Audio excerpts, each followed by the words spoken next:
It's called a promo, Shut kid, your and mouth, if you want to John. be the big dog, you're going to have to learn how to do it, so go ahead. You ready?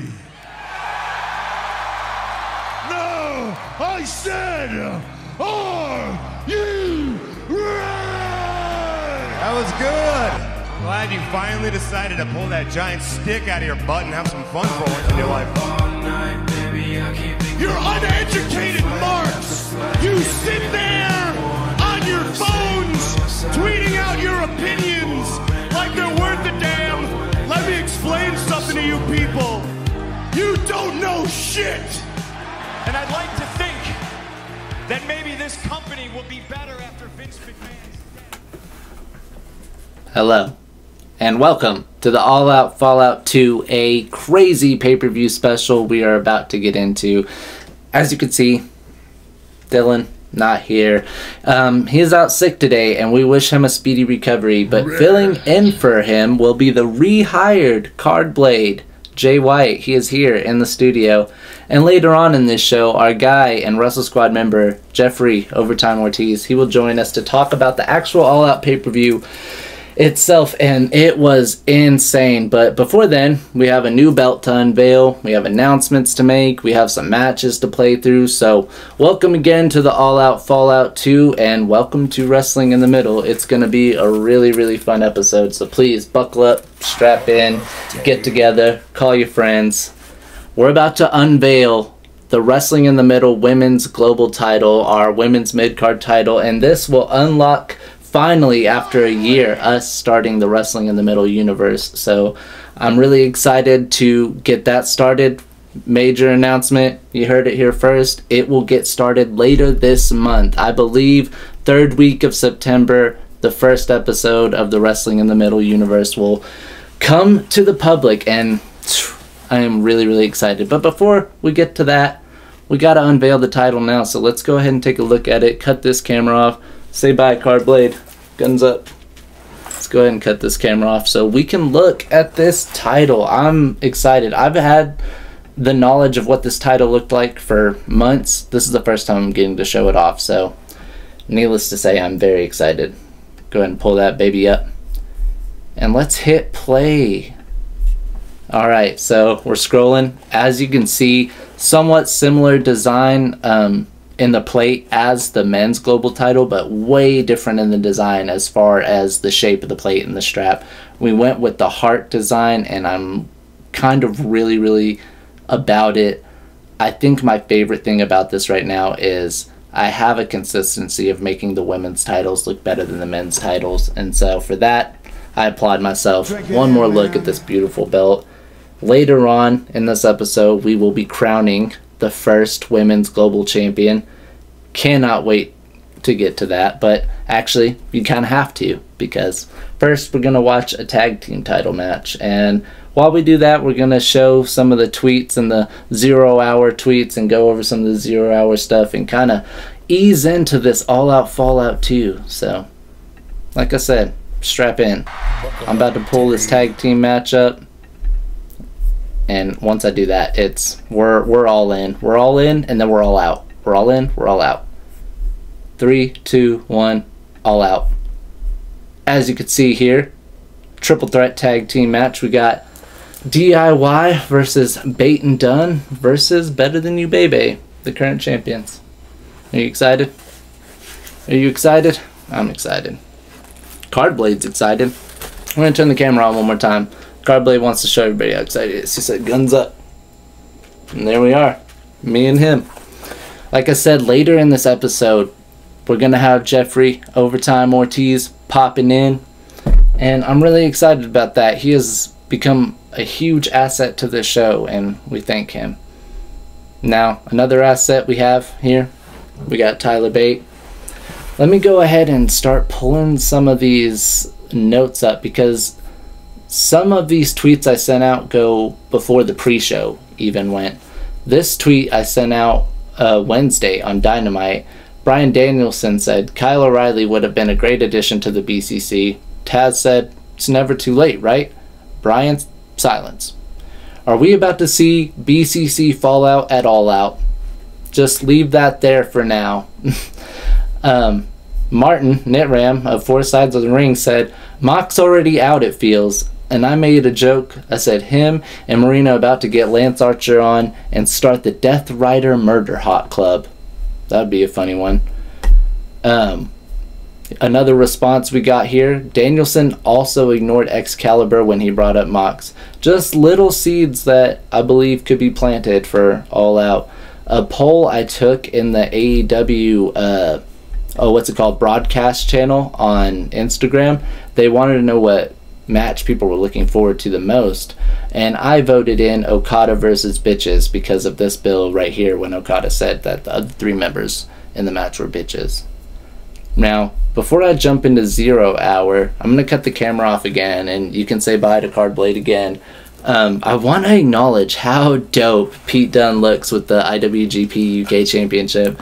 I think putting that belt on him in this game was a solid move for me, and so I'll leave you with that one.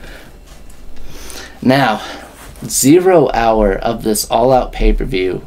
It's an interesting one to say the least, because AEW's keeping with the tradition of just putting on a lot of good matches on the 0 Hour and showing them, like, hey, we got a loaded roster, and we know we have a loaded roster. Here's how we're going to utilize it. We see the Acclaimed with the first 0 Hour match, and a surprising classic. Iron Savages had some solid moves, including Beefcake catching both the Acclaimed and hitting them with the simultaneous powerbomb press slam combination. Iron Savages really getting some work in and getting some good looks. I think a couple months back we would have seen them as potential jobbers, and now instead we're seeing them as a babyface team. I think they're supposed to be heels, but they kind of act like a babyface team. So, Tony Schiavone quote, "Mark Sterling is a pimple on the rear end of wrestling."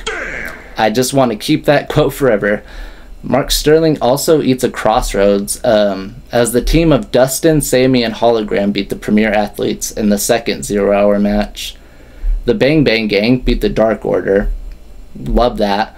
Also, we see Sky Blue, and she tells us she's still waiting to get cleared.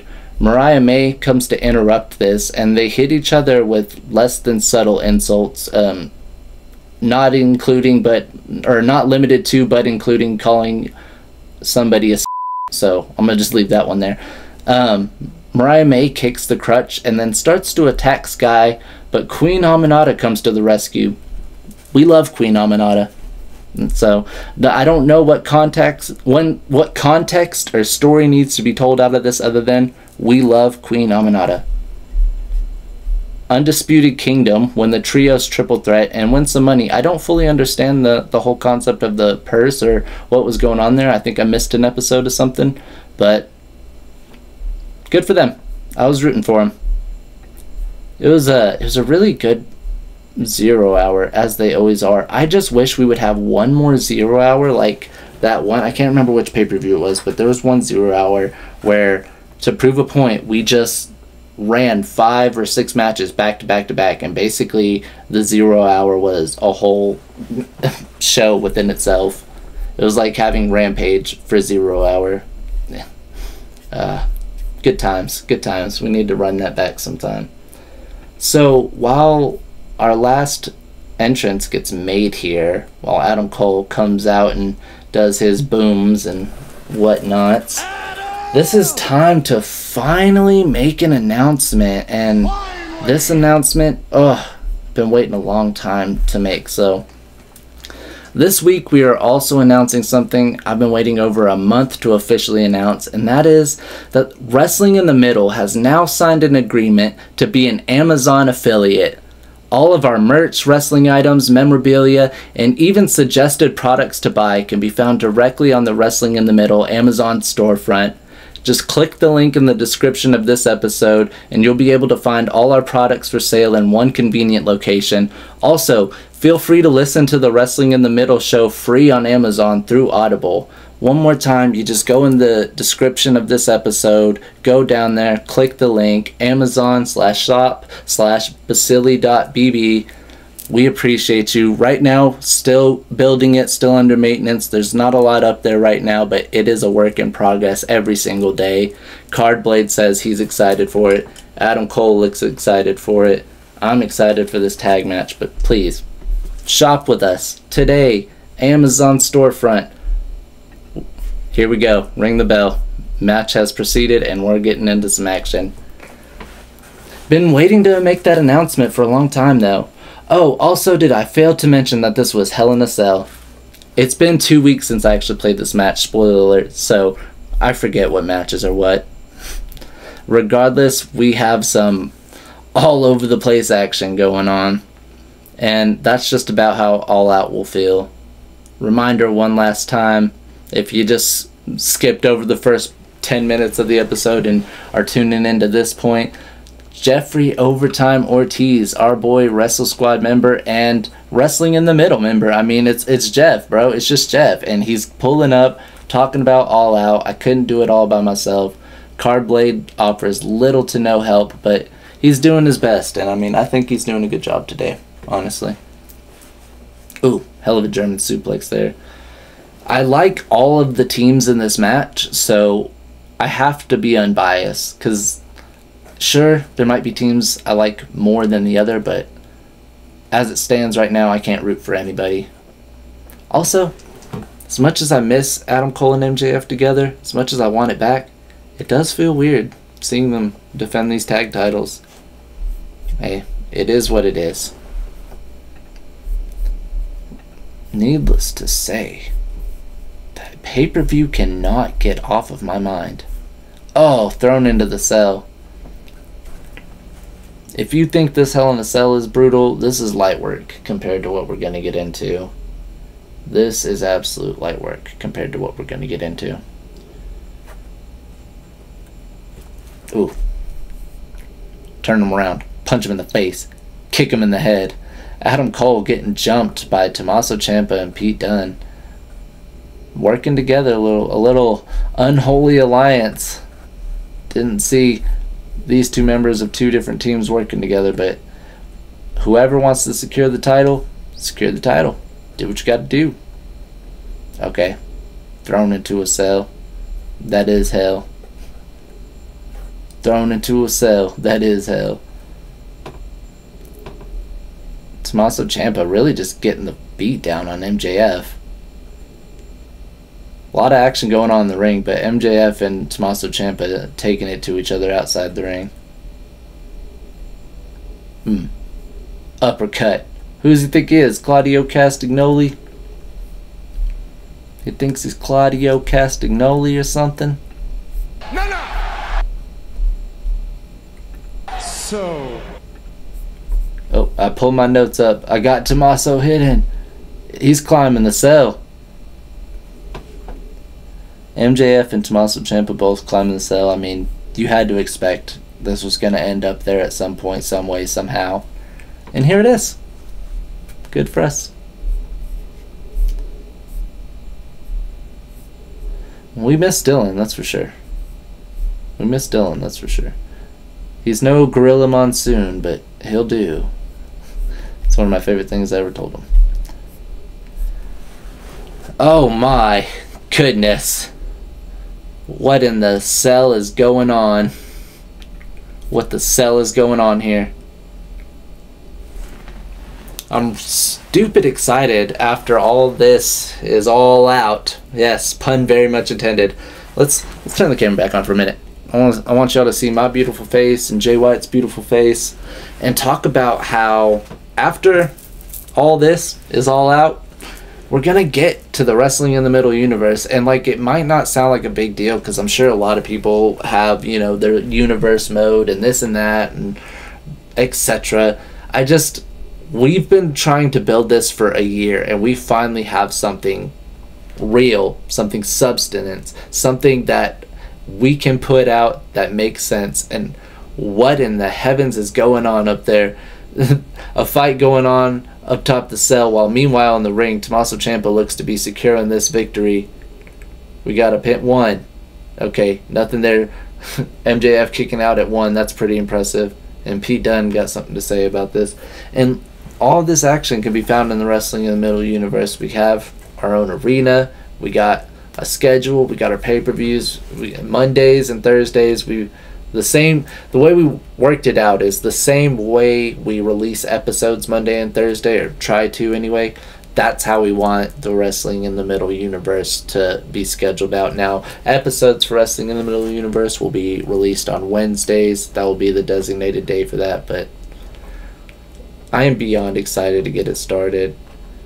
DIY looking to potentially be tag team champions by that time. All said and done, if Pete Dunne doesn't have something to say about it. Adam Cole might be taking Tyler Bate out on top of that cell before anything. Okay, busted open. I just see the blood screen. I'm sure it's Tyler Bate. It could be anybody, though. There's so much action going on. There's a damn trash can in the ring. MJF gets rolled up. Nothing there. Pete Dunne getting in on this action. Someone else is getting busted open. Meanwhile, this match is insanity. This match is intense. Okay, flip it around. Johnny Gargano broke that up, and still a fight going on up top. MJF has been left alone. Likewise, though, so is Pete Dunne, and he's holding his own, so apples to apples. Can't compare. This is madness. This is absolute madness. Oh, Tommaso Ciampa gloating in the ring while MJF just kind of electric glides around, slides and glides around the ring. Beautiful all-out arena, by the way. Had to download it for the pay-per-view. Oh, Pete Dunne eating some stairs. Bate and Cole still up there. They might just stay up there all match. They might stay up there all night. They might lift this Hell in a Cell up later and they'll still be up there fighting. Sleeping maybe. I don't know. You imagine you get tired at some point. See, DIY is the only team with both men in the ring. You kind of have to wonder, do Pete Dunne and MJF form a sort of alliance here to not get... Okay, Tommaso Ciampa might be putting this to an end. 2. Oh, MJF kicking out resiliently. Here we go. Pete Dunne getting into the mix. We got a little impromptu triple threat here. Oh, MJF ate that knee. Ciampa going for the pin, even though Pete Dunne's literally right there. He's literally right there. This match is insanity, man. This is a insanity. Vince Carter would agree. Vince Carter approved. Oh, the hard hitting. Johnny Gargano just climbing in our viewpoint right then. There's Johnny's ass. Oh. Hey, Johnny. Can't decide if he's coming or going. He's going. Tombstone pile driver like The Undertaker, but all that does for MJF is get him a one of these. What's that called? A black heart? I can't remember Ciampa's moveset anymore, and I feel very embarrassed by that. You just made the list. MJF kicking out. I really thought that was it. I really thought that was it. We had new tag champs. This would be, yeah, if DIY wins this here, I mean, that would be our second ever champions, and Tommaso Ciampa's coming dangerously close, but people are kicking out. This is world champion worthy. This is world championship worthy. JY agrees. Can't wait to link up with Jeff, go over this all-out pay-per-view. Like I said, you think this Hell in a Cell is a lot. That's a lot. And also, hey, let's talk about the impromptu triple threat going on top of the cell right now. Ciampa getting the pin one more time, one more finisher, one more shot, one opportunity. DIY has won the tag team titles. Wrestling in the Middle, World Tag Team Champions, DIY. I said it. Do you believe it? Do you believe it? Johnny Gargano and Tommaso Ciampa are the Wrestling in the Middle World Tag Team Champions. Alright, let's take a break from here. We're going to switch over. We're going to talk to Jeff, hop on the call. Let's go. This is exciting. This is exciting. New tag champs. About to link with Jeff. This is exciting. You can't ask for more. You literally can't ask for more. Alright. We're finally about to get into the actual pay-per-view, and here is the man with the plan, Jeffrey Overtime Ortiz. What up? What up? What's good? Can't forget CARDBLADE either. Guns up. Guns up. You mean CARDBLADE. Let them know. Yeah. What a pay-per-view. I'm not even allowed to say that. What a pay-per-view. That's how it started off, man. You're right. Dude. What a pay-per-view that was. It's hard to even talk about this because I'm still trying to understand how I feel. Literally, like I said, I was trying to decompress, play some video games. I was going to play that Harry Potter video game, bro. And how then can you do like, anything? Bro, it was just like, after what I witnessed, first of all, I love the pay-per-view. It was a great pay-per-view. Definitely up there in my top. Probably put it definitely top 3. I just got to. I'm saying. Like, this pay-per-view, but then again, AEW, as we always know, they never seem to miss when it comes to pay-per-views. I've never seen them really, in my opinion, I guess, fumble the ball. They just always knock it out the park or take it to the next level. Boom, boom. Well, consistently every year, you have their biggest pay-per-view of the year, All In, be a 5-star show, and then they're like, oh, here's this thing we do where we 2 weeks later give you, for no reason, the best pay-per-view card you're ever going to witness. It's a tradition that holds up every year.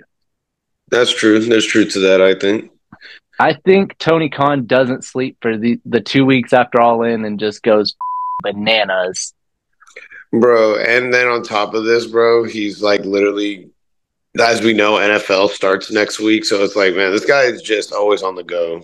There's no stopping, bro. I don't know. It started this weekend. Go Bears! I got my Bears mug.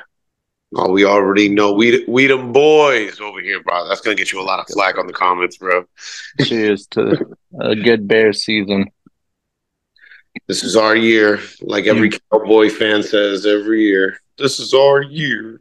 Well, if you're gonna have a pay-per-view of the year candidate, you might as well start that pay-per-view off with a banger. And MJF and Daniel Garcia did exactly that. Banger. Let me tell you, man, first of all, I didn't know that was gonna be the first. I thought this was definitely gonna be like the second or third match. But the fact that they were starting it off first, I was hyped for it from the jump. MJF came in making a magnificent entrance, and Daniel Garcia brutally attacks him mid-introduction. There's some heat to this. He didn't waste no time, not at all. He jumped on him from the go, and I like that. I liked how it started off that way. We were just like 0 to 100. All right, let's go. Let's go. Boom, boom, boom, boom, boom, boom, boom. Random note: loved MJF's gear for this event.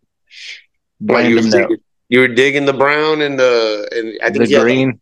Green, yeah, I was about to say brown and green. It was magnificent, just like the match. I was about to say the green gear was like, it was mid to me, but no. The match started off hot, fast, and we all love that. We all love a hot, fast start.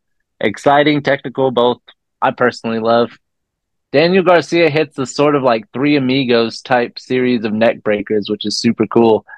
I hadn't seen that before. I did enjoy that spot very much, bro, because I was like, I like it when we do new things or like do something that's a little bit outside the box in that aspect. And I was like, okay, I like that. I like that's different. Dangerous, but different. Dangerous. And I'm here for it, to be honest, bro. I'm a sicko. Dude, they're safe workers. The most I can say about the match is just how well put together it was and how psychological it was. It was exciting. It was psychological. They told the story. It was great. Can we not talk about the commitment to let a grown man talk? Dude. And you saw it in Daniel's face, and it was just like dribbling off. I was like, that is gross. Yeah, respectful. I did have it in the notes. He has to die for that. Now you got to die for that. No, I'm not gonna let a grown man hawk two of me in the face and live. It's funny because I had it in the notes. I was looking right at it, and I was like slowly not wanting to get to it. It was gnarly. They're spitting all over each other. I didn't want to talk about Daniel Garcia wrestling with a huge strand, and then MJF later on gets the exact same thing. It's- Bro, he got his just desserts right back as he deserved, rightfully Yeah. so, in my opinion. MJF won it with a low blow and a pin after an absolute banger. I was concerned about MJF's neck. I sent out a tweet. I was like, "What business did these two guys have going this hard?" Bro, they were doing it like they were going as hard like the rent was due, like it was overdue, bro. They were like, "Shit, rent's Hey, due. We gotta go hard in this paint." MJF always delivers. Whether people want to admit it or not, he always delivers. So I don't. First of all, the people that say he don't, they could like literally just go watch a different pod and obviously jock on some other wrestler that's probably not as nearly as talented as MJF. MJF doesn't, to me, have bad matches as long as I've been watching AEW. I ain't seen one. And I'm just like, seen if one anything, bro, he has matches of the year type caliber stuff. Feuds with like CM Punk and the Dog Collar, just to name one off the rip. And shit. Man, I'm just saying. So that's just my opinion, though. So you can take that however you want. But MJF is definitely that dude, straight up, whether you like him or not. He's that dude. He makes me feel, and I guarantee he makes other people feel. That's the difference that sets him from a lot of other people in WWE and AEW and any of your wrestling shows and factions and whatever you want to watch. He's one of those guys that makes me feel like I'm disgusted by his actions. I feel that because it feels real. Like sometimes it blurs and I'm like, am I watching the real MJF? Like, is this really him? I'm starting to believe that this is really him, just turned up to like 11. Yeah, especially when he carries it over into interviews. That's what I love about him so much. And like I said, he just always delivers. After the match, they shake hands and MJF tries to kick Daniel in the balls, but Daniel predicts it and returns the favor. Then Daniel Garcia spits on MJF some more and pile drives him off the top rope.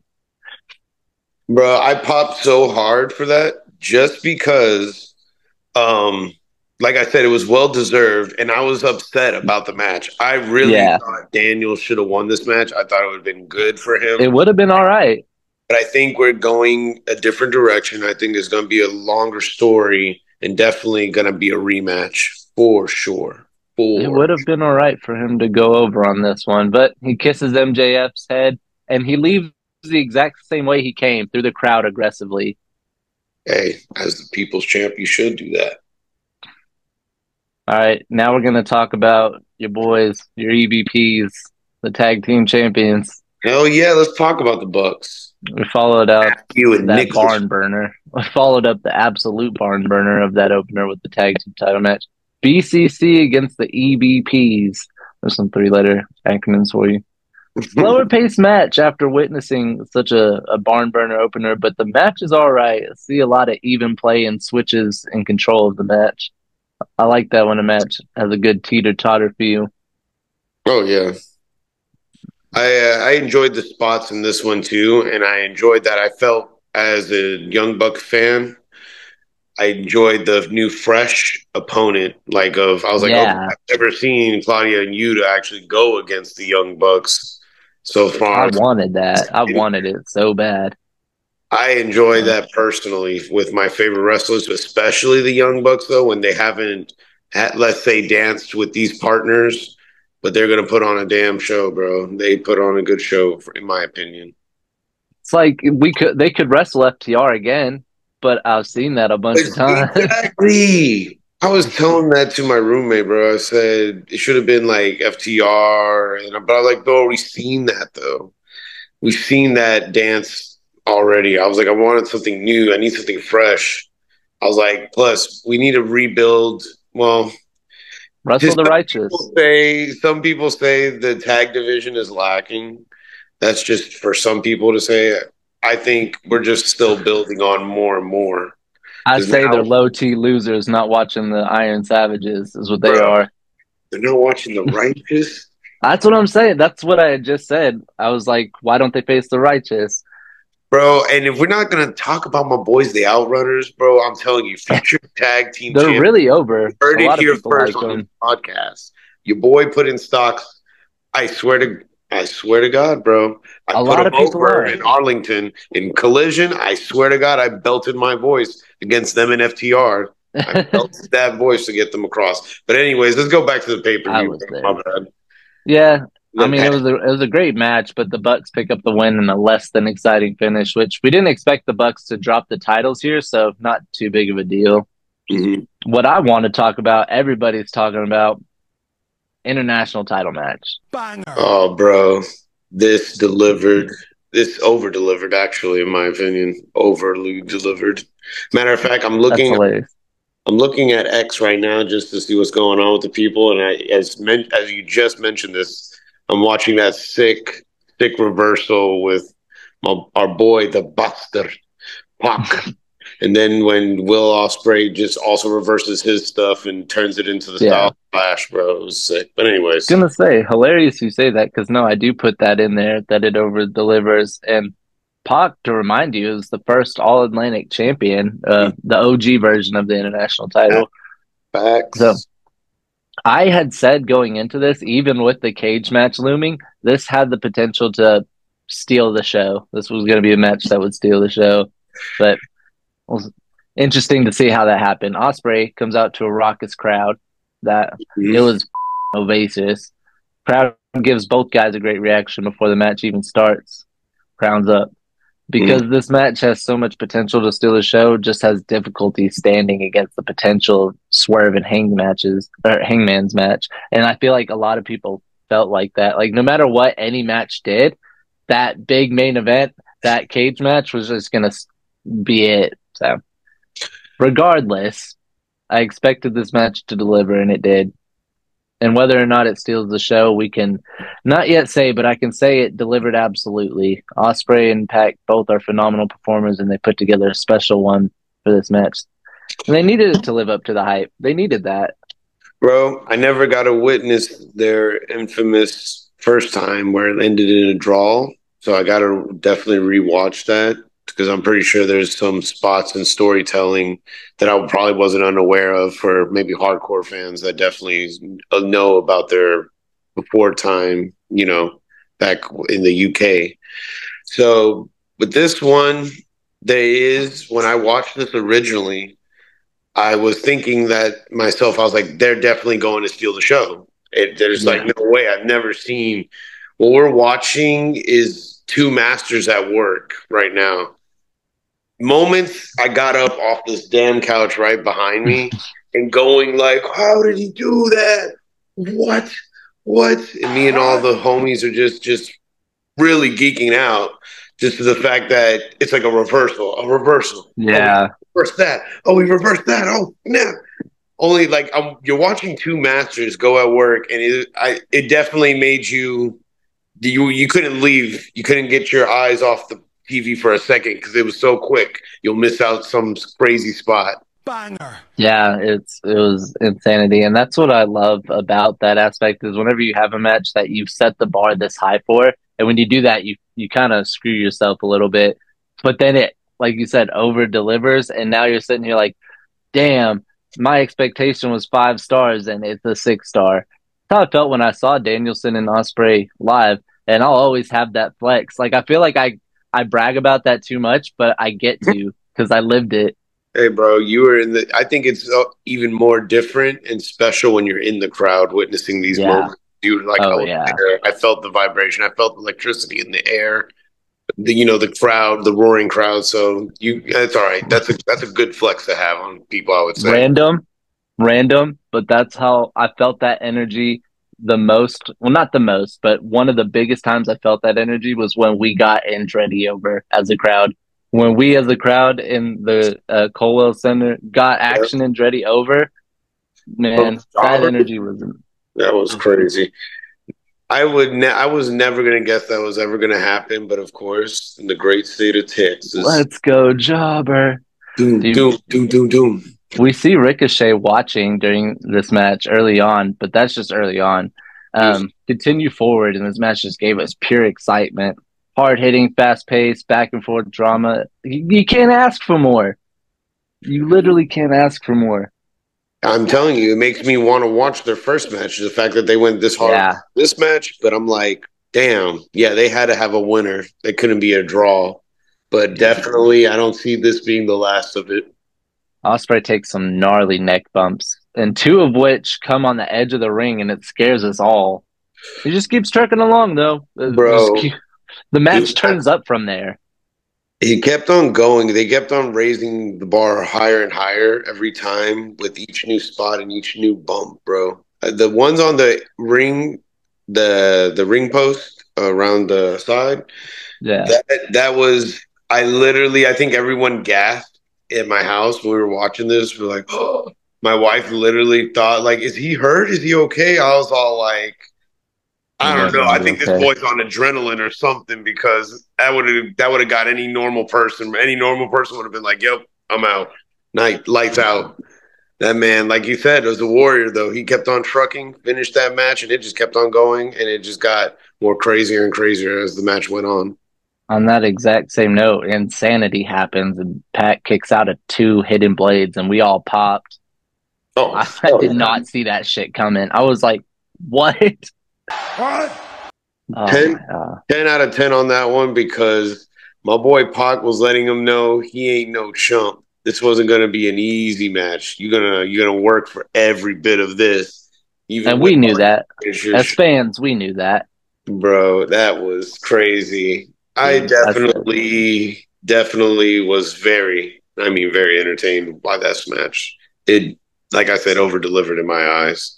Yeah, my first tweet said this match delivered. My second said, from bell to bell, that match over-delivered. Ospreay wins after like a lot of finishing and signature offensive moves. What a match. Banger after For banger. sure. Can't complain. We see Ricochet one last time watching the match before we head to the street fight. Let's keep a little foreshadowing with Ricochet. A little foreshadow of Ricochet. He was doing his little Birdman call. He was doing this in the background. He's like, yeah. I see my brother. I feel like in his head, bro, his gears were like turning, bro. Seeing like, oh, this is what I could do. I could actually have fun and let loose. All right, I'm about to make some magic of my own. Okay. Now, this is what was crazy, is the fact that like after that insane match over-delivered, you have a women's street fight. A lot of people are having the expectation, how is this going to follow that? Like, this is going to kind of... Yes. It's No. My first tweet I sent, Willow Nightingale and Chris Statlander finally get a pay-per-view singles match, and I'm here for it. Because, like, they've had this shit going on for so many months, and they just kept ending up in 0-hour tag team matches. Bro, I think it's fair to say, in my opinion, that this, besides the main last part of the show, I would say this could have been the show stealer. Yeah. In my personal opinion. And I think it's because no one was expecting it to go nearly as hard as it went.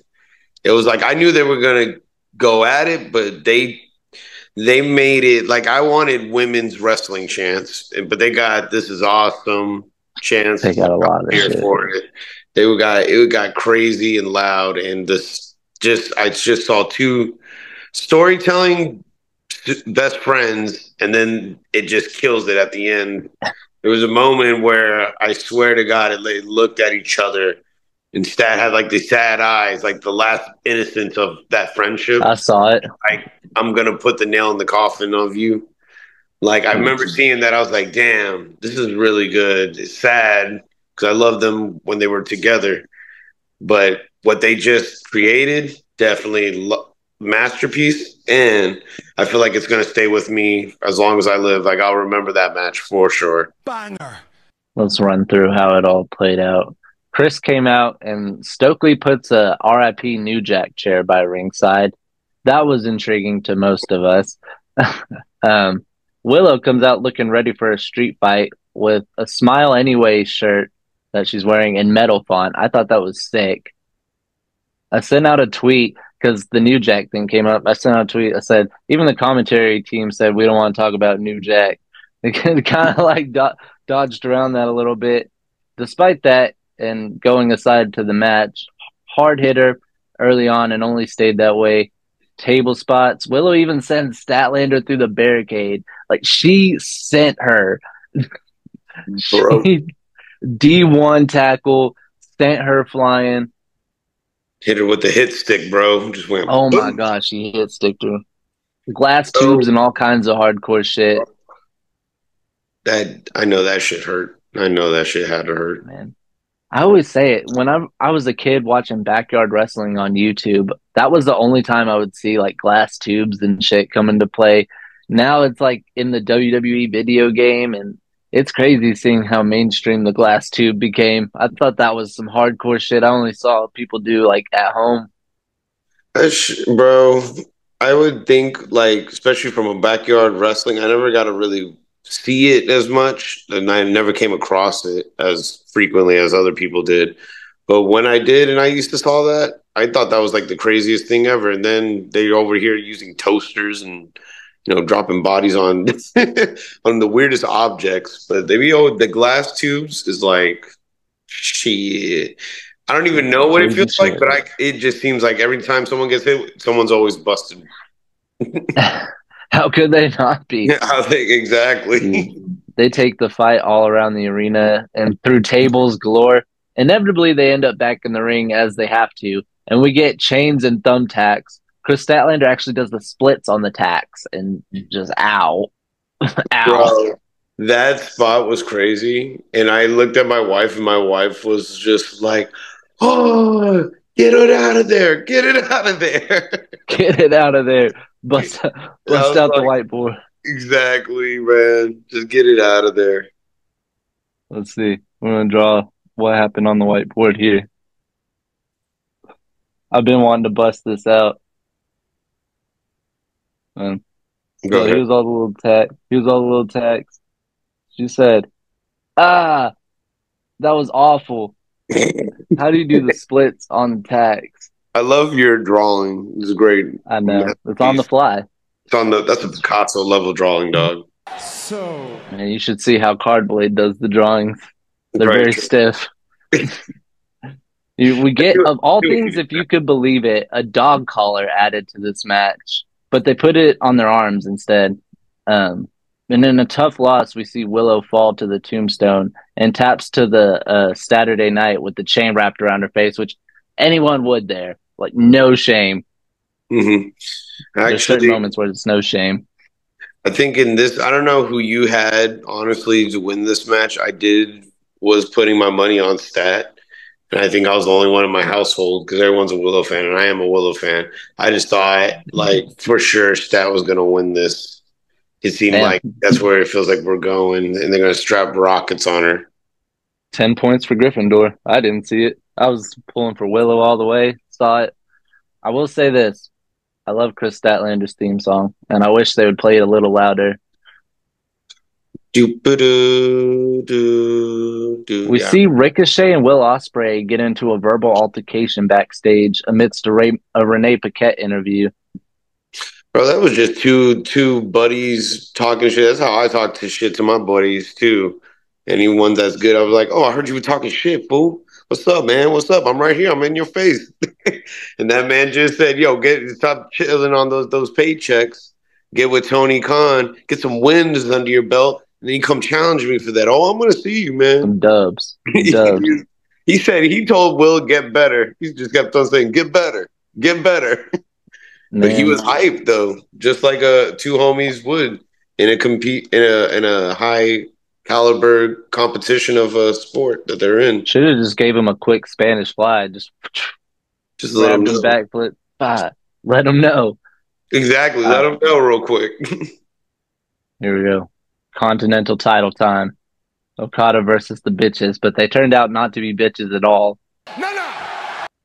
See, Orange Cassidy, Mark Briscoe, Takeshita, and Okada. Nice little matchup, no? I was really hoping for Takeshita to win. Not even gonna lie to you. A lot of people were. I'm gonna get more into that in a little bit, but yeah, that was a heavy favorite. That was my man. I thought it was gonna happen. I thought it could happen, but go on with it, man. Go let the people know what's up. All right. Match gets interesting early on. So I'm about to do that thing where I list every noteworthy thing we see all once. Okay, it's about to just go fast and furious. Listen, we see a Takeshita and Okada stare down that doesn't turn into anything more than Orange Cassidy besting them both. We see Takeshita and Mark Briscoe beat the shit out of each other. We see the conglomeration work together for a bit, even executing double pins at the same time. We see them eventually have to go one-on-one with each other. We see Okada and Takeshita break this up and go one-on-one, which is something we all wanted, which even gives us a cool Rainmaker counter into a Blue Thunder Bomb. That was sick. We see Mark Briscoe damn near win it. We see Takeshita damn near win it after that. We actually see Orange almost pin Okada, but in a quick series of events, we see Okada get the Rainmaker and retain. I had expected it, but I understand that a lot of people felt Takeshita should have had this. I argue his moment isn't far off. That's my thing out of it. I don't think that his moment's far off. I think you're right, because he's been putting work, and you don't just beat Kenny Omega and Chris Jericho and not get rewarded like as many. And then on top of that, bro, that goes all the way back when he went with John Moxley, when that fight with him and John Moxley, back when he was in the beginning, that's when I knew, yo, this man's a star. Literally, I was like, this man's special. He's going to be a star. He's going to be big. And now fast forward to where we're at now, I thought for sure he would have had some gold, but I think it's a developmental thing of, he just came back from New Japan, which in the G1, I heard he was making a name for himself. Cue up the freaking Deadpool Wolverine, was like, ooh, I'm about to make a name for myself. You're going to remember today. So I feel like he definitely did that. So when he came here and he gave us this performance, that it was amazing, and I've never been disappointed in any of his matches. And I think it's going to be a chase. Honestly, I think it's going to be a chase for specifically Okada, though.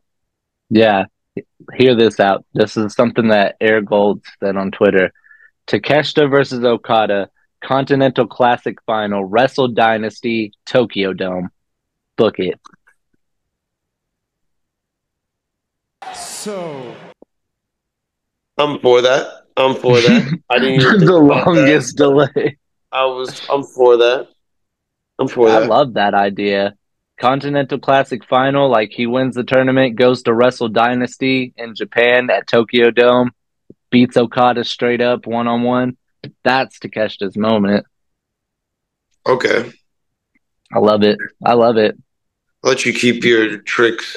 Old man.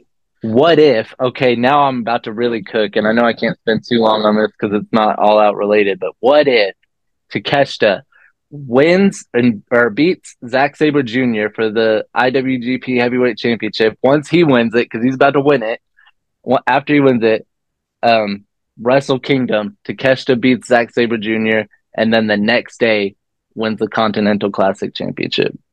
Double belts. I'm cooking. Big take to Takeshita. Dude, I'm cooking. The thought of it really is pretty dope, because it just reminds me of the good old days of Kenny Omega when he was the belt collector. So I was about to say, dude, Takeshita's about to be the new belt collector. Don't do it to my boy Kenny. I miss it. Yo, JR, fun sidebar, when JR said he's like, I miss Kenny Omega. We all looked at each other and was like, I'm glad he said it, but that was like the most randomest thing he said in that moment. He says some random things. Hey, man, I love JR, and I miss Kenny Omega. He was just saying what I was feeling, and I think what a lot of people are feeling. We do miss Kenny Omega. Want him to come home. Going back to belt collectors, now we're on to Mercedes Moné and her TBS title match versus Hikaru Shida. And if Shida wins, she'll be the first woman to hold both the women's world title and the TBS title, which I was kind of hoping Britt Baker would be that woman, but sadly it hasn't happened. But this bitch is getting on my nerve. Well, Britt's a different story, but for this match, I was definitely going for my CEO.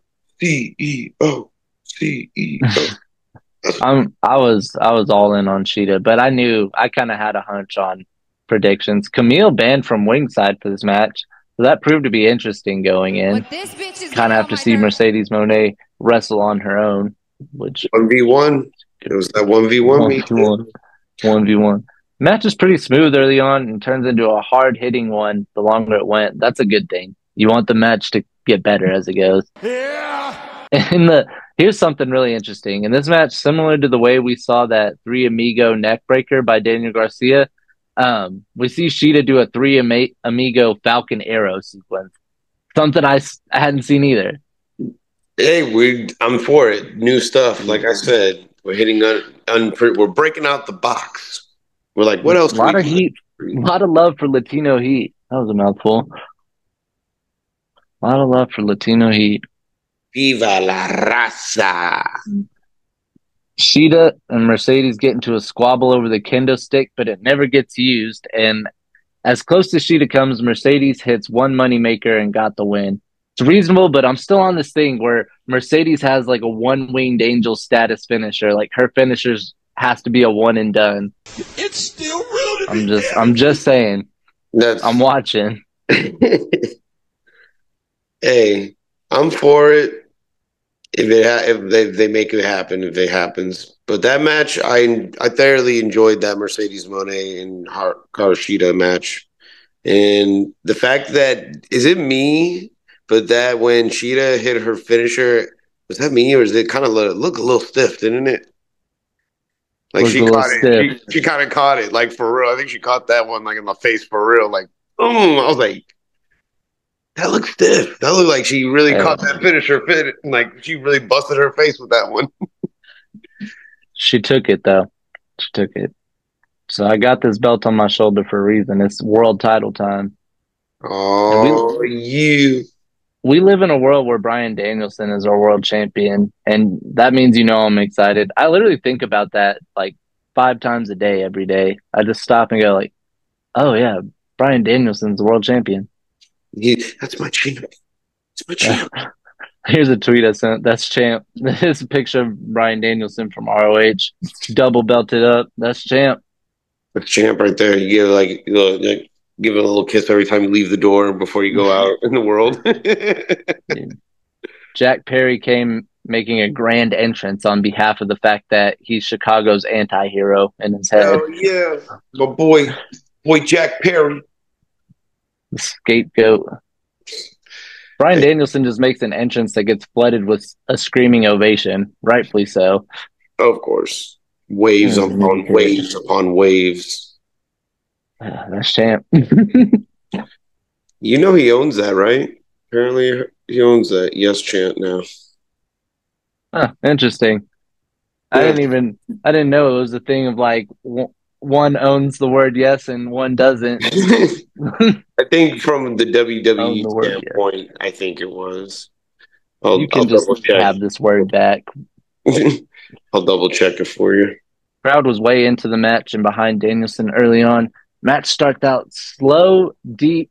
With Danielson, for the most part, being in control early, there wasn't a huge idea or like expectation I had on the quality of match we'd see, past the fact that it's Bryan Danielson and he can wrestle great matches only. There's nothing else he knows how to do. So it'd be interesting to just see like how Jack Perry fared up against that here. Okay, hold on. Repeat it one more time for me. I was still looking up the yes chant, which it was trademarked, gotcha. And he applied for the trademark yes, and he got it. Wow, damn! I didn't even know you were looking that up. Good journalism.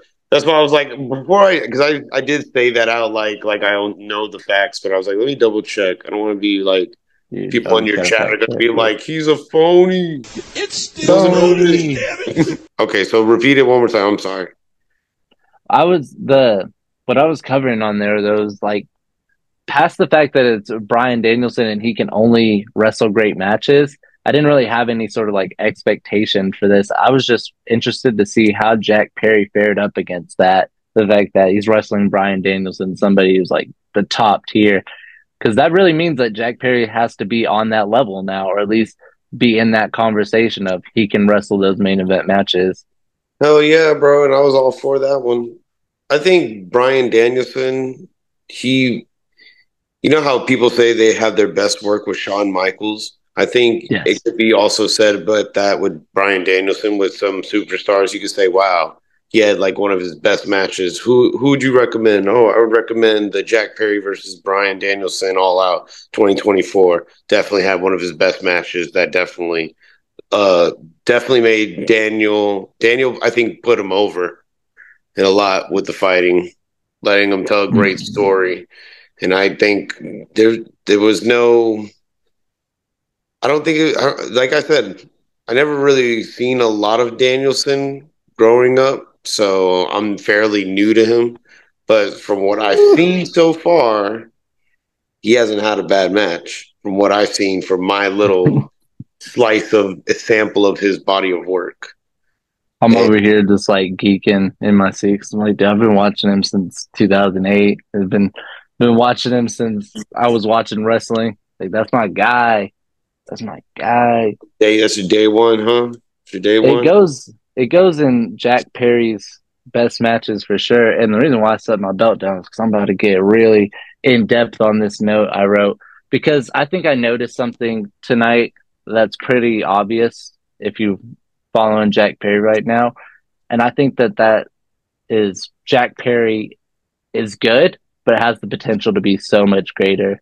Because it's like, it's not to say that Brian carried him or he didn't perform well. I think Jack Perry is just young, and while he's great already, he has potential to deliver more than he did here. Regardless, like, the match was put together well, and it's, again, not fully to say Brian carried Jack Perry or anything. Perry did fine, but one day he's going to be really great, I believe. One day we're going to look back at this match and be like, man, he's come a long way from this. And that's even saying, like, this is a good match. Did you not see the damn knees cells? My man Jack Perry literally flung. Let me know who was doing that. You let me know right now. Psycho knees like that and delivering it and selling the way he did. Yeah. Defying the laws of physics. And I'm like, when he hit him and he went boom, and he, like, I don't know how he, like, tilted his whole body and went almost outside of the ring on the first one. And then the second one, boy, he was selling them like the rent was due, dog. He was going so ham with it, and he made it look so good, so good. And Brian got the sell too with the EVPs when they came here. That was a good sell, dude. Oh man, all right, we're getting ahead of ourselves.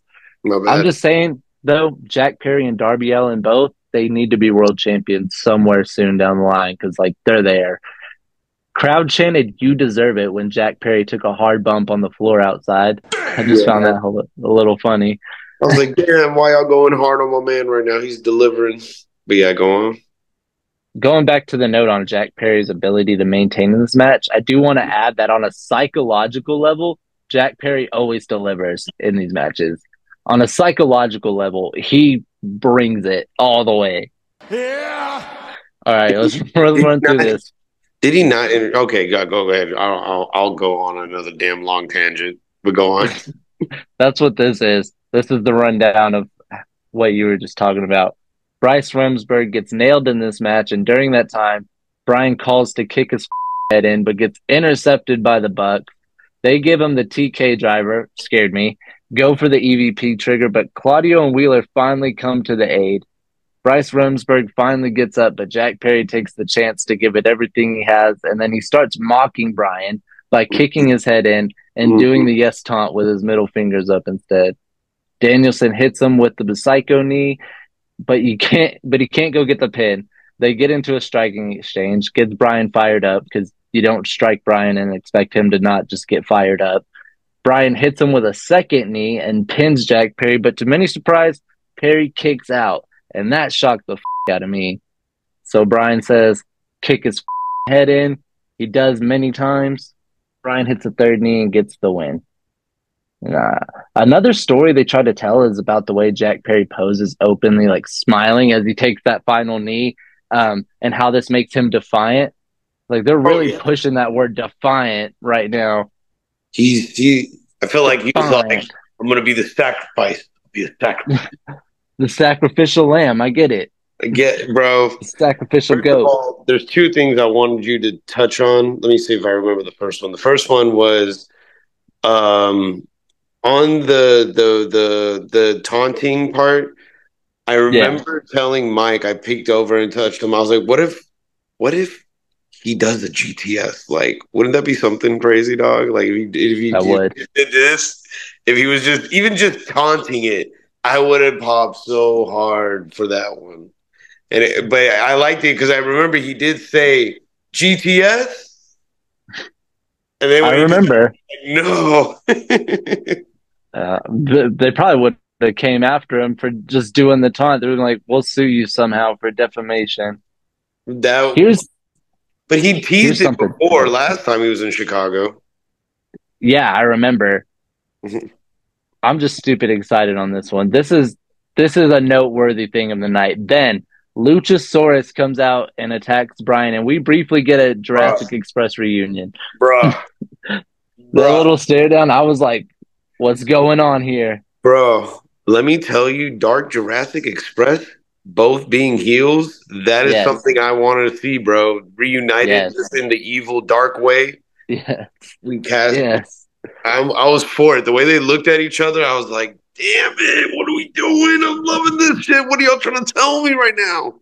And then Christian Cage's music came. Yes. Christian comes out to cash in on Brian. Who stops him?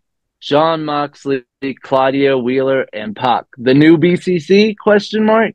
Big question marks? Big question. This starts off Christian, and I'm geeking at this point. The new BCC come in, show Brian some love for the moment, and then the moment I feared happened because I don't know about you, but I could sense it coming. It was just like you smell blood in the water, you sense it. Jon Moxley looks like an uncaged animal. They turned on Brian. Pac, Moxley, Marina, and Claudio suffocate Brian and hold Wheeler back to watch. The crowd chants, "This is murder." Ruthless. Man, rightfully so. Rightfully so. This is insanity. I like I said, I could see the turn coming, but like to that level, it's really insane. I even sent out a tweet. I was afraid Mox was going to take out Brian, and I've already said Mox will be the one to beat Brian. That was my prediction when Brian won the title. Was I said Mox will be the one. But holy shit, this is murder chance. Threw me for a loophole, but then again, rightfully so. While we were watching, seeing a grown man put another plastic bag and literally pulling it back and suffocating the life out of him. Bro, I feel like this was some Godfather shit. This was that gangster movie, Blood In, Blood Out, Mi Familia, brutal scene stuff, where they be, sometimes your own members be getting got. And it was just like Yuta telling it with actual tears, just watching it. One of his heroes, the guy that helped him, took him in, trained him, was there when he won his first pure title belt and put it on him. He's watching one of his mentors, literally gangster style, get dealt with by the main dude. His other mentor, I would say, or family. I predicted it halfway, but not like that. I predicted it halfway, but not like that. Claudio was the hitman, dog. Claudio was the one that did it first. He was the hit. That was the one that threw everyone off. This is a tweet I sent out that actually a lot of people have been responding to since. I said, so wait. If Claudio, Pac, and Wheeler are trios champions, but Wheeler has been left behind, what are we going to do about them defending their titles? Here's somebody who said, retire them. Okay. Here's somebody who said, Jon Moxley, Claudio, and Pac taking Wheeler Yuta's title away from him, and then play the video here. It's a video of a man getting the shirt stolen from off his back at the store. That's an interesting take for it. I don't know, man. That is, I don't know. What do you do in that situation? I know I should have more answers on Wednesday, though. I'm going to need some answers. Man, I can't wait till Wednesday. Someone else said, I assume that he'll be injured by Claudio and Pac on Wednesday, and Mox will take his place via the Freebird rule, which a lot of people argue if the Bangman gang couldn't do that, why could the BCC? Because they run this place now. That's why. It's not their company anymore. Here's one of Mox just shrugging. The fact that it all started for Moxley and Danielson at All Out and ended for them at All Out, has no one else recognized that? Drink it in, man. Oh yeah. Now that you do say it, huh? You're right. I didn't even thought about that. Actually, I was just watching a man get murdered. It kind of slipped my mind. Yeah. Brian almost suffocates to death. This is awful. No place in wrestling for this, is what we're saying. Okay, now let's have an unsanctioned cage match. Straight from like no place in wrestling for this to we're about to go through some more shit. And this cage match, I don't expect this to be an easy one to get through. Let's get this through is it, something man. else. A match that needs no intro but has a big one anyways. Unsanctioned, lights out, steel cage match. Expect match of the year insanity from Hangman and Swerve rivalries. That's all I've learned. Match of the year. Hangman comes out looking as sour as the milk he drank this morning, having barbed wire wrapped around his right arm. That's sour milk. Yeah, I like that sour milk pun joke right there. Swerve comes out pissed and focused and having Hangman's photo printed on his gear. How about that? A little motivation on the gear. That was that's when I knew. I was all like, no F's are given here, bro. It's just it's going to go crazy. The fact that he had that on his gear. I said, I hope Prince Nana throws that hot coffee in Hangman's face. Probably not hot. Prince Nana's hot coffee. That would have been a great way to start the match. Just blind him from the jump. Swerve wastes no time beating Hangman before the cage can even lower, and Nana begins sliding weapons in. Swerve and Hangman both try holding each other's head under the cage as it lowered, almost to decapitate each other, but Nana saves them both. Basically, Nana is the hero of this match from the start. When they did that, I was Nana the hero. It should let you know from that moment what you're about. It's like a strap in or turn your eyes away because this is what you're about to get into. They're trying to literally kill each other from the jump, decapitating them with the cage. It lets you know from the jump, hey, buckle in because it's going to be a bumpy ride. Buckle up, Teddy. We're just trying to get over the fact that we almost witnessed a man get suffocated to death, and now decapitations are on the table. Hey, man. We get some Terry Funk love on commentary early in this match, too. Mm-hmm. I thoroughly enjoyed that. JR did Terry that. Funk love. It's my hero. It's my hero. These two guys from the jump, no surprise, start beating each other up, stapling each other, giving callbacks to their Texas death match. Swerve staples his family photos onto Paige's chest and face. Damn! A little gnarly shit. The storytelling with that, bro. And he was up on his ear talking crap to him as he was doing it. I'm saying. They keep tearing into each other and beating each other in the cage, adding barbed wire into the mix. Deeper the match goes, the more violent it gets. They do an excellent job making this shit feel personal. And you almost feel like they aren't lying about this. Like, in some ways, they're doing such a good job. I kind of believe that Hangman burnt down his childhood home, and I feel some type of way about it. That's good. It definitely made you feel like what I'm about to witness are two men genuinely have dislike and disgust towards each other, where they just want to end each other, rip each other apart, and like only one of us is going to walk out alive, and it's going to be me. That's how I felt about it. That's that energy it brought. Like, only one of us is going to make it out alive, and it's going to be me. Nothing says personal more than bringing out a cinder block. That's when you know some shit's personal. He dropped it to let everyone know this ain't a gimmick either. Nah, Taz informs us he's been hit in the nuts with one before. We all just kind of like solemnly acknowledged it and moved forward. Thanks for letting us know.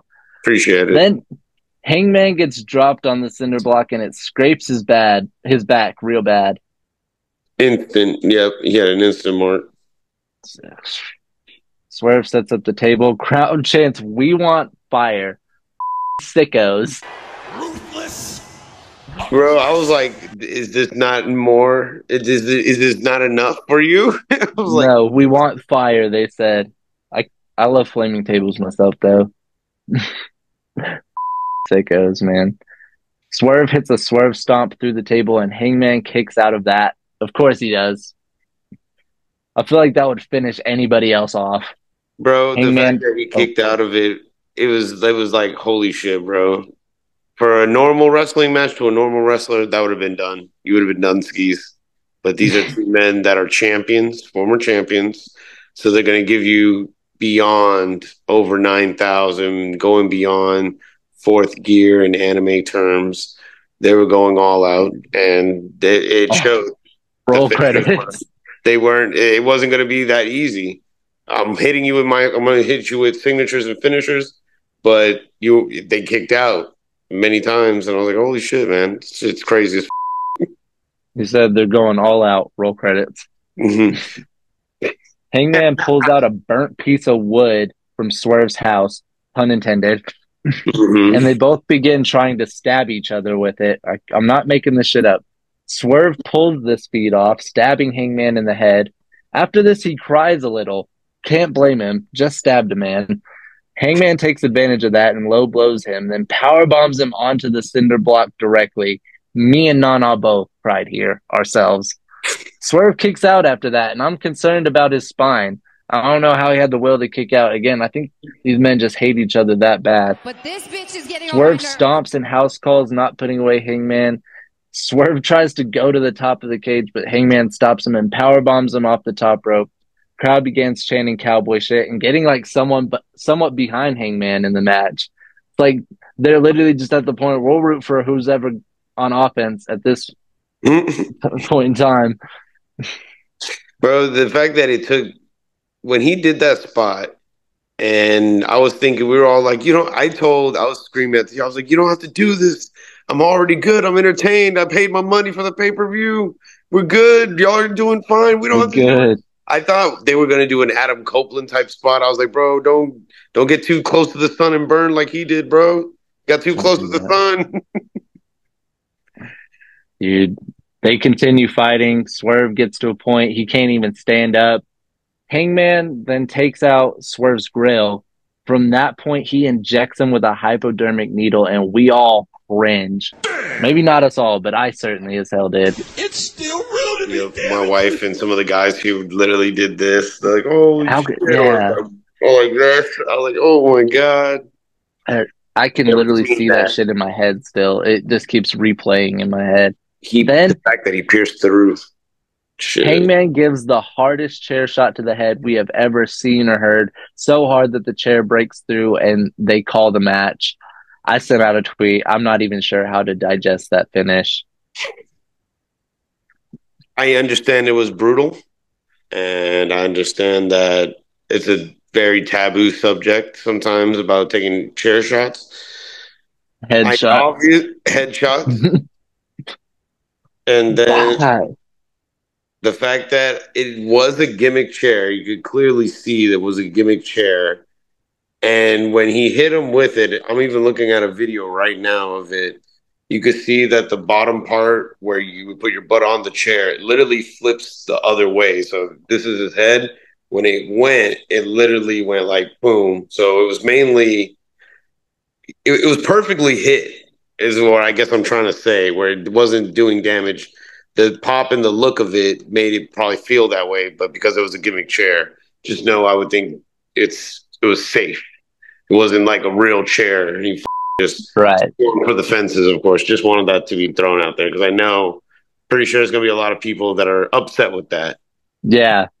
Not us. Not here. Not now. I just think, if that's not your thing, understandable. Watch a different product, dog. Because it's an alternative for a reason. And I'm here because I'm a sicko, obviously. Because this is for the sickos. AEW for life. Yeah, they needed something to be that severe to sell how personal this rivalry and why it was exactly rivalry of the year. And I broke it down with the Four Sides of the Ring podcast when they were asking this question. As far as like, there's been debate as far as which rivalry is hotter, the CM Punk, Drew McIntyre, Swerve Strickland, Hangman, Adam Page rivalries. And, the selling point for everybody is how burning down a house is more personal than a bracelet. What I say is you take all that shit out of it. The quality of matches that this rivalry keeps bringing us is insane. And so if they don't do shit like that, we leave room to be disappointed. And I'm super glad that they don't allow us room to be disappointed. Not at all. The Just fact don't know how to digest that finish. rightfully so. A lot of us are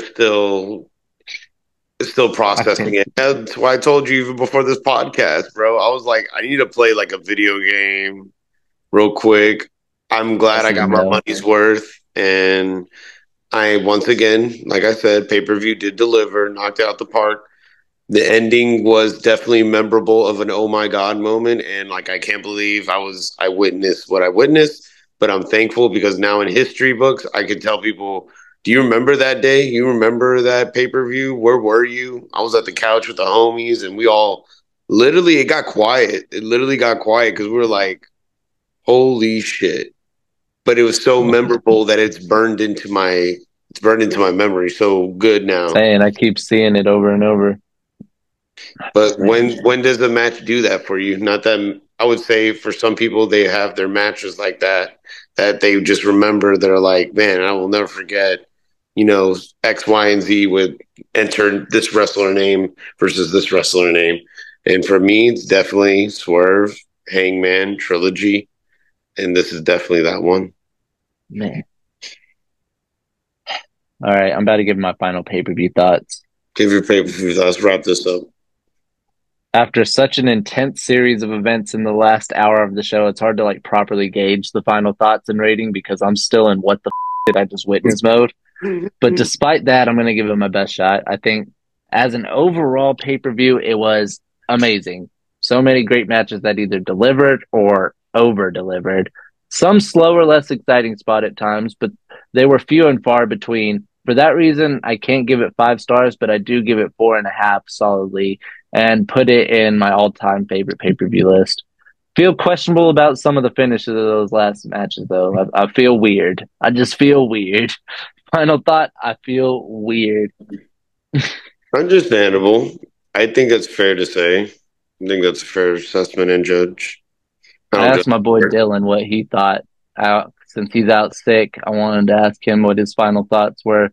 He first joked and said it set professional wrestling back 20 years. But then he sent me this little audio clip of how he actually felt. I can get it to play. If you want a serious answer, though, you might not be able to hear it. That was an amazing pay-per-view. To me, it was, if AEW All In was your big stadium show, AEW All Out was for the sickos. It was like AEW All In was WWE. AEW All Out was, this is AEW right here. This is what we bring that no one else can do. That's what it was to me. There you have it. But the word of the day, sickos. Sicko. Definitely could agree. I remember that word got used more than anything. I remember hearing about All In. All In was for the dreams. Like it was the dreams, accomplishing, making promises, and having dream matches. And All Out, I heard from someone saying it was comparing it to all the nightmares. And now that I'm literally thinking about everything, I was like, for some people that would be nightmares for what they watched. Because I don't agree with the whole his statement of saying it set it back. I don't think at all. I think it was a joke. I was about to say, because I was like, I don't think that honestly, but it was a joke. What I saw, he thought it was awesome. I saw that this was I think it was a 5-star pay-per-view because it was. Hey, I'll allow it. Had memorable moments for me that I'm like, I will never forget. And the Hangman and Swerve trilogy, it delivered beyond. Every match that I watched on this pay-per-view, I just watched nothing but men and women going all out. All out. But everyone set the bar. They just kept on delivering it as a team, as a professional team would. Like, okay, this is the bar. Okay, then Pac did their thing. Then Willow and Statlander did their thing. And everyone contribute to add on to that pay-per-view. That's why I give it a 5-star, though. I felt like it delivered on that. I felt like my money is well spent. I had a lot of oh my God moments. I didn't take no really restroom breaks and got up to really eat or anything. That's how much I was viewed. That's how good the show is. That's when you know. That's why I could say it had to be for me at least 5-star. I did that. So most of the time I'm like, okay, there's usually a match or a downtime where I could go use the restroom or make myself something in the kitchen while I'm watching still. Not here. Not now. Mm-mm. Well, I appreciate you talking over this one with me. I couldn't do it alone. I couldn't do this alone. Got you, brother. You know me. I got you. You're a real one. Overtime Posty on Instagram. What's your name on Twitch? I know you're doing the streams now. What's your name on Twitch? Oh, shit. Yeah, bro. Overtime Ortiz. Yep. Overtime Ortiz on Twitch. So, yeah, if y'all want to follow me, definitely go ahead, man. I would love the support. Always appreciate it. Love it. Love it. Wrestling in the Middle member, too. We appreciate you. Thank you for having me. Thank you so much for watching this episode today, and we will continue very shortly. But I want to quickly give a thank you to the sponsor of today's episode and talk about something that I've recently been getting into. And if you're a really on-the-go, busy type of person like I am, you'll want to hear this. Today's episode is sponsored by Optavia, a low-sodium, calorie-efficient, sustainable diet plan that not only is catered to helping you reach your weight loss goals, but links you in with a personal health coach to help guide you alongside your health journey. And the best part, your coach is somebody who has already been on the same weight loss journey and found success in doing so. So not only a healthy diet that will supply you with ready meals and low-calorie snacks, but link you in with somebody who can help keep you motivated and educated on your way to a successful weight loss journey.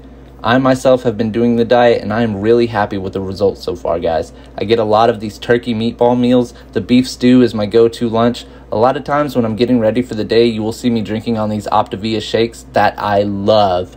And the most important thing about this is how often I drink water. You drink a lot of water. It seems like it's hard, but I'm telling you personally, my coach keeps me educated, motivated, and properly hydrated. It is achievable.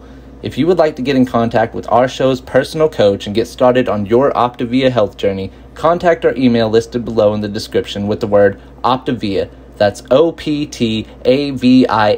Or just head over to www.optavia.com and get started on your own time with your own coach. Now, back to the program. So like I said, insane pay-per-view. Thank you so much to Jeff for coming in, talking over it with me. I could not go over it by myself. But hey guys, what'd I say? We're not done. We're not done. Guns up, baby. Guns up for all my gold members, sticking it out, coming with and staying in here. We're about to crown our women's global champion, and I'm excited for it. Let's watch one more match before we head out of here. Thank you so much for tuning in and joining me, doing the whole thing. You guys are awesome.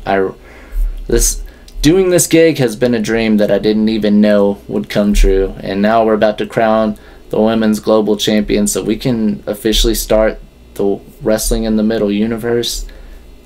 I'm crying, guys. I'm crying. We got an 8-woman gauntlet eliminator match for the Wrestling in the Middle Global Championship, Women's Global Championship. Guns up for all my Women's Global Championship contenders. Shayna Baszler, Xia Li, Naomi, Asuka, Dakota Kai, Cora Jade, Roxanne Perez, and Natalya. What a field. What a field, and why are we waiting? Let's get into it so we can crown our champion and get out of here. Switch over. 3, 2, 1. Global. Alright. What a pay-per-view though, am I right? What a pay-per-view. Oh my gosh. I can't come down from it. I literally couldn't come down from it if I wanted to. That's just facts, Jack. That's just facts, Jack. And you know, something we brought up during that didn't, you know me. I feel like if I don't have the camera on and I start talking about more serious shit, it doesn't feel right. It doesn't feel authentic. So we mentioned, you know, the thing about New Jack, but we didn't go in depth on it, and I don't really care to, I guess. I don't necessarily like want to, But all the while, it is something that, like, you don't want to brush over. Like, New Jack is, for lack of better terms, not the best guy around. Now, there are certain qualities about him that you respect, and for what he's done for this business and putting his body on the line, you can respect that 100%. But him as a person, not necessarily somebody you want to endorse, and so that's why it was kind of left alone. It was half-assed left alone by the commentary team on the pay-per-view, and it was half-assed left alone by me as well. So I'm just I'm the type of person, I don't want to beat around the bush. I just don't want to focus on all the negatives. I want to address it and talk about it, and if it affects the overall, like, face or the overall atmosphere of what professional wrestling is, if the environment of pro wrestling is affected by it, you have to talk about it, right? You agree. You've been here a long time. So that's why I kind of like, okay, yeah, we'll acknowledge it, but that's not the main point of this. There's a badass street fight going on. Like, these women are kicking ass. You want to talk about women kicking ass? Right there, AEW Women's Champion Asuka in this game. Showing up to the building. She is a prime candidate to not only run this gauntlet here from start to finish, but be the first women's global champion. Dakota Kai, the first contender to stand in her way, and I kind of like that idea too. Dakota Kai is an underrated wrestler. Who knew we would be talking about Dakota Kai on the All Out episode? Who would have thought? Yeah. Dakota Kai, all in, all out, all about global titles. Yeah. Strap in for a good gauntlet. Who knew we were doing an impromptu run the gauntlet here? Me and CARDBLADE running the gauntlet. You ready? You ready? I appreciate you guys sticking in. If this is the part of the show you like the most, I love that about you. I love that you're like, hey, I want to watch this game. I want to see who gets this cool ass belt. And there it is. Speak of the devil. It's right there in the leather. All Out Arena. Couldn't be anywhere else. It needs to be all out. And these women, they're going to go all out. And we're here for it. Lil Nate, he's here for it. Buckle up, Teddy. Oh, man. You ever just close your eyes and literally see Hangman Adam Page stabbing Swerve Strickland in the mouth with a needle? Because that's what's going on in my brain. That's what's happening here. On Bleacher Report Live, Asuka, Dakota Kai. Man, what a universe. What a twisted multiverse. Asuka, early advantage. Up and over. Out of here. I'm gonna have to make a second cup of coffee after this one. That one coffee wasn't enough. I'm gonna need another cup. But what'll really wake you up is a kendo stick being thrown at your head. Or, hey, time to feel the glow. Naomi coming in hot. Yeah. Oh, Dakota Kai being sent into the barricade. Naomi immediately getting kicked for coming in. Asuka just throws her right back up the ramp. She has no time or energy for the glow. She has no time for the glow. You just made the list. You just made the list. See, I have this thing over here on paper. It's the show layout. I have a good idea, because I'm so unorganized up here, I have a good idea of how I want the show's direction to go. And sometimes if it's a bigger episode like this, you just gotta write it all down and make sure you keep on track. Tag match, pay-per-view, women's match, like, you know, get it in order. Get your shit in order. Get it there. Go through it. All out, brawl out, fall out. Next time we come at you in the video game. Pay-per-view special. I don't even know. I think the next pay-per-view special is Bad Blood. Bad Blood, we're doing all out, brawl out, fall out in dedication of this amazing episode we've done here today. Yeah. And God willing, Dylan will be there for that one. Get well soon, brother. Rest. Xia Li coming in the match. Can't be mad at Xia Li coming in the match, that's for certain. Underrated. She's actually, I didn't even realize she was no longer with WWE until she started making some appearances on the independents, and I was like, oh, okay, so now Xia Li's finna get her independent push. I mean, some bitch gotta get her push. She's dope. I think WWE had something going with her creatively years ago, but they kind of dropped the ball on it. Wouldn't be the first time, certainly. Probably won't be the last. Hey, and that's not to say that just WWE drops the ball on people. Like, I'm not trying to be that guy. Roxanne Perez coming in. Xia Li apparently does not like that. Oh, okay. We got some fighting over there on the top of the ramp. Fighting in the ring. Naomi in between. If you didn't expect this match to be action-packed, I don't know what you were expecting. Seriously. I mean, it's a run the gauntlet. For the All-In episode and the All-Out episode, we've somehow managed to do run the gauntlets, and that's just because I felt that the best way to crown one of these champions. So it's like, if you do it for the men, do it for the women. Equality, bitch. Yeah! Equality, bitch. Quote of the day. Drink it in, man. We just got women running out of the dark. I love it. This could not have gone any better. So much action going on. I can tell you that someone's being pinned in the ring. I can tell you that someone's being thrown on the ramp. I can tell you that someone's being beat up by the barricade. I can tell you that Natalya's coming in number 8. So now we've got all our women in the match. And do not sleep on Natalya to be a contender in this match. Natalya is always a contender. In my opinion, you don't count Natalya out. 2, 3, we have our first elimination. Dakota Kai is out of this match. Asuka going to town on Natalya because she understands that Natalya is a threat. Oh, Shayna Baszler coming at Asuka. Asuka not allowing that. Naomi coming in with a kendo stick. Beats the staple gun, that's for certain. If any of these women pull up with a plastic bag, I'm turning this feed off. You just made the list! We're not doing that twice in one day. No! I said, you ever close your eyes and just see Swerve Man, Hangman stabbing Swerve with a needle? I said Swerve Man. You ever see Swerve Man? It's an ugly sight. Ugh. Natalya, a little vicious out there with Roxanne. Some veteran tough love. You can get behind that. Oh, knee to the face.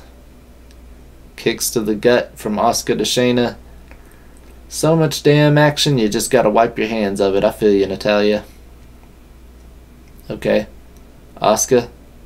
Good old kick to the chin. Butt to the face. She's out of there. That's enough to knock anybody out. 2. Oh. Maybe didn't get enough torque in the hips. Try it again. What's going on the outside here? Naomi, Natalya, Shayna, Roxanne. Oh, Roxanne. Oh no, I know what this is. Yeah, she's putting her in the Asuka lock. It's over. You can go ahead and count that as an elimination, I would say. Roxanne Perez out of here. So I was looking at Cora Jade out there. That's who that is.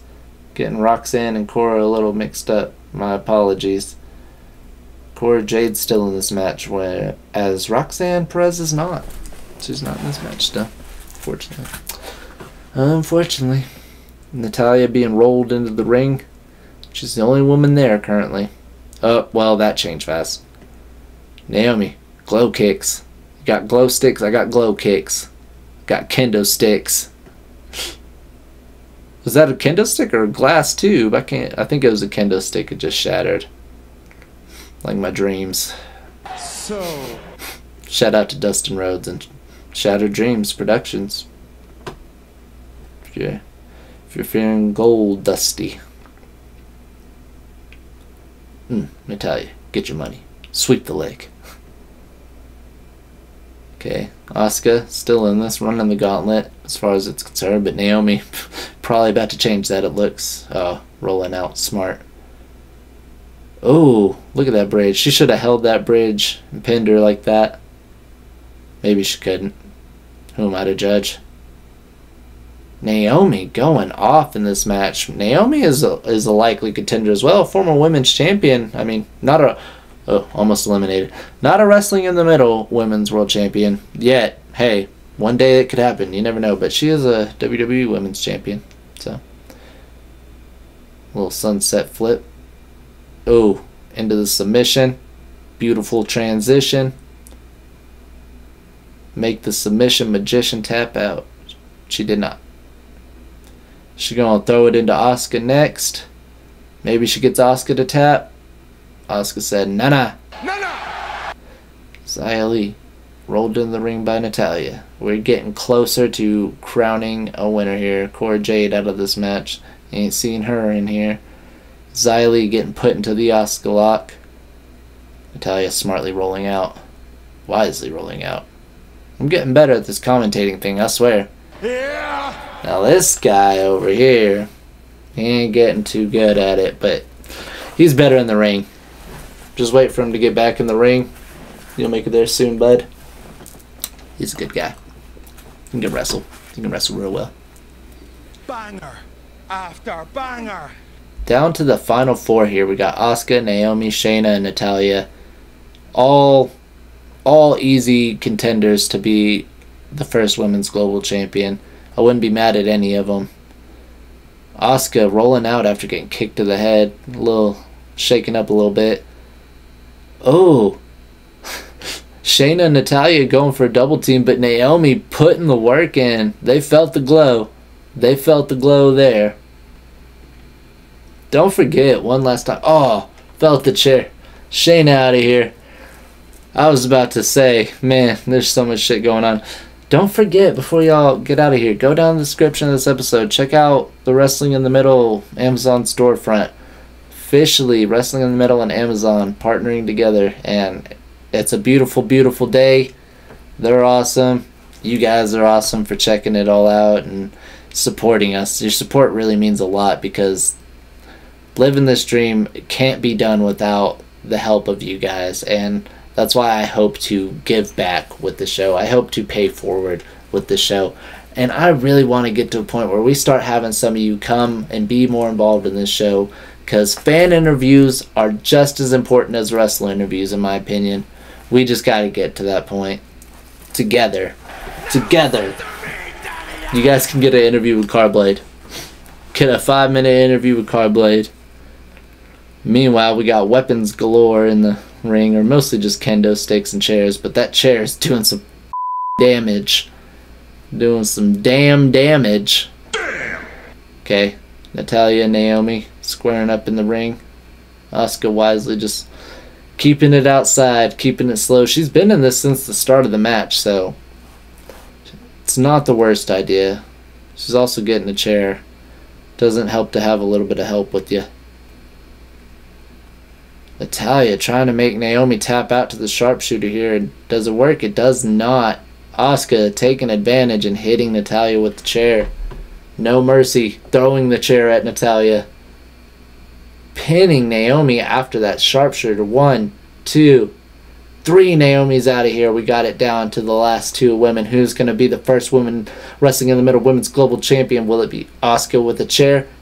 Or will it be Natalya? Well, so far, Natalya is not doing well for herself, getting chairs thrown at her head. Asuka kicking her in the gut, bumping her with the butt. I think Natalya might be out here. Counting H. 1, 2. Oh, kick out by Natalya. I told you Natalya is nothing to sneeze at. I told you Natalya is nothing to sneeze at. We got some. What? We got. What? She's praying. Oh, Natalya reversing what looked to be Asuka, planning up for the Asuka lock. Asuka turning around anyway, wrapping her up, and it's in. Locking it in. Asuka lock is in. Natalya taps. It's over. Asuka, the first ever Wrestling in the Middle women's global champion. It's a mouthful to say, I know, but you can say it if you try. Look at her, man. Successful. And ran the gauntlet. start to finish. You can only respect it. She looks phenomenal with that belt. AJ Styles looks phenomenal with him. You want to know what happens with these belts? You can tune in to the Wrestling in the Middle universe. It's been a long episode. Excuse me if I'm a little loopy and brain dead here, but I appreciate you for joining me. I can't do it without you guys, and what a hell of a ride it's been this past year. All Out Fallout 2, successful. We did it. Guns up, baby. Guns up.